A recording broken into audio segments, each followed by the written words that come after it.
Audio Jungle.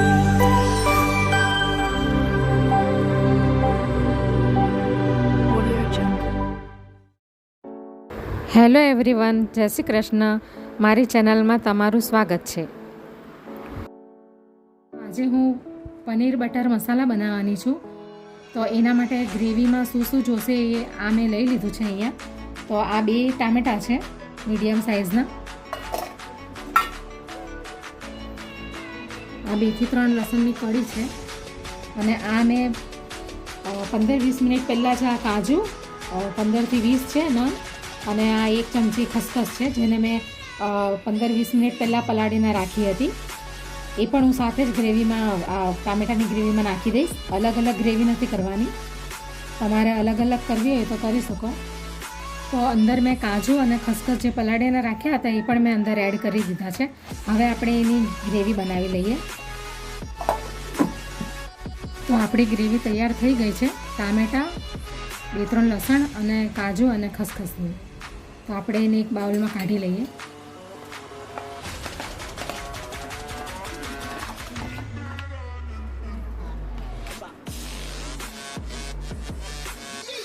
તો paneer butter મસાલામાં કયા કયા ઇન્ગ્રેડિયન્ટ્સ લાગશે એ હું કહી દઉં છું તમને. તો પહેલાં તો અમે અહીંયા સૂકો મસાલો લીધો છે. 2 તેજપત્તા છે, 1 ચક્રફૂલ છે અને 2 તજના ટુકડા છે અને 2 લવિંગ છે, 2 એલચી છે ગ્રીન અને આ અડધી ચમચી જેટલું જીરું છે. અને આ 2 લસણ જે ઝીણા ઝીણા કાપી લીધા છે મેં. અને આ 2 કાંદા છે જેને ચોપ કરી લીધા છે.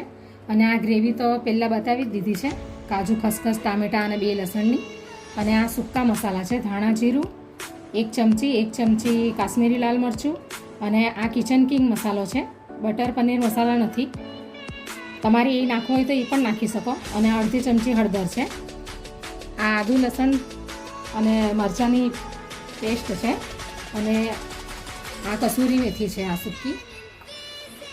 અને આ 2 ક્યુબ છે બટરના. અને આ 400 ગ્રામ જેટલું પનીર લીધું છે મેં. અને આ એની ઉપર ગાર્નિશિંગ કરવા માટે આ 1 ચમચી જેટલી મલાઈ છે, ઘરની છે. હવે આપણે ચાલુ કરીએ. तो चलिए शुरू करते हैं. તલનું તેલ છે, 2 મોટા ચમચા જેટલું નાખી દીધું છે અંદર. અને આ સૂકા મસાલા છે. આ 2 ક્યુબ બટરના નાખી દીધા છે અંદર. અડધી ચમચી હિંગ પણ નાખી દઉં છું અંદર. હવે આ જે 2 લસણની કળી મેં કાપીને રાખી હતી ઝીણી ઝીણી એ પણ નાખી દઉં છું. હલાવી લઈએ.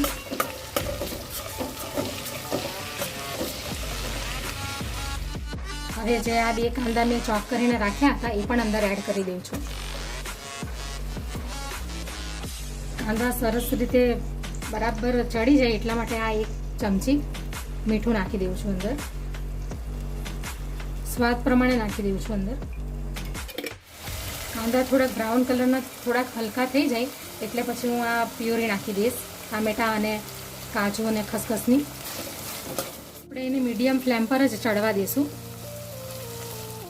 હવે આ મરચાંનો જે મસાલો છે, આદુ મરચાં અને લસણનો, એ પણ નાખી દઈએ અંદર. તમારે અંદર લીલું મરચું એડ ન કરવું હોય તો તમે જે તીખું મરચું આવે છે લાલ એ પણ તમે અંદર નાખી શકો. હવે આ પ્યુરી આપણે અંદર નાખી દઈએ.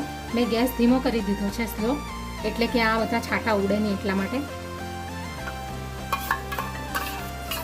હવે આપણે એને ધીમા તાપે જ થવા દઈશું આ ગ્રેવીને.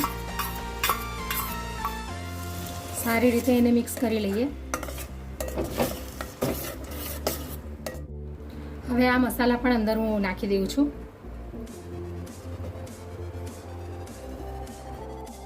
એને પણ મિક્સ કરી લઈએ. હવે એને ધીમા તાપે આપણે ચડવા દઈશું.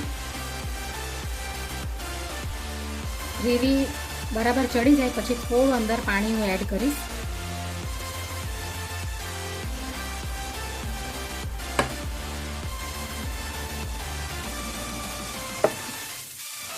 આ ગ્રેવી જ્યાં સુધી ચડી નહીં જાય ત્યાં સુધીમાં એટલી વારમાં હું આ પનીરને સેલો ફ્રાય કરી લઈશ.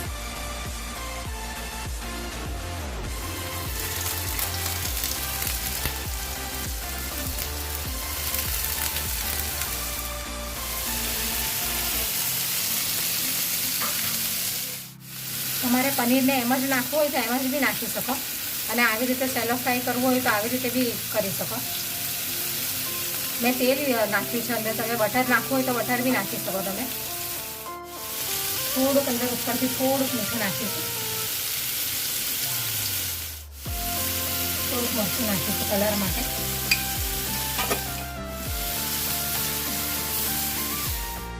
તો આ રીતના સેલો ફ્રાય કરી લીધા છે પનીરને. હવે આપણે ગ્રેવી બી તૈયાર થઈ ગઈ છે.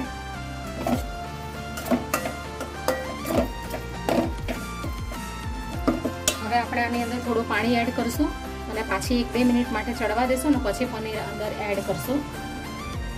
જેટલું પાણી અંદર મેં નાખી દીધું છે, હવે એને 2 થી 3 મિનિટ સુધી એને ચડવા દઈએ. તેલ ઉપર આવી જાય એટલે પછી આ પનીર નાખી દઈશું અંદર. સોરી, હું તમને કહેવાનું ભૂલી ગઈ કે અંદર હું 2 ચમચી આ દહીં પણ એડ કરું છું.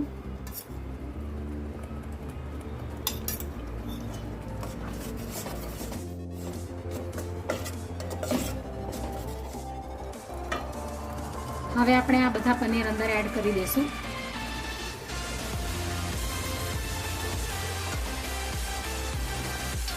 હવે આ થોડી કસૂરી મેથી પણ નાખી દઈશું અંદર.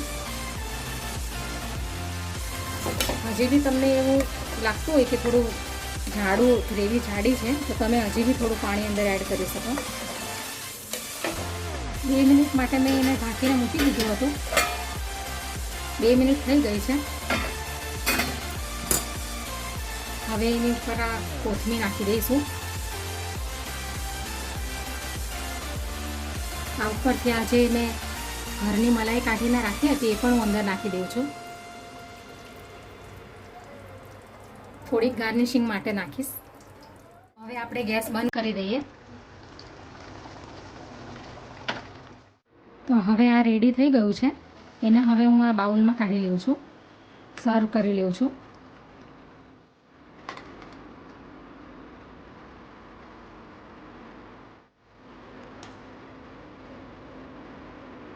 હવે રેડી છે આપણું પનીર બટર મસાલા. તો હવે એની પર આ જે થોડું ગાર્નિશિંગ કરવાનું છે તો કોથમીર નાખી દઈશ અંદર. અને આ જે થોડીક મલાઈ બચી છે એ પણ હું અંદર ગાર્નિશિંગ કરી દઈ એનાથી.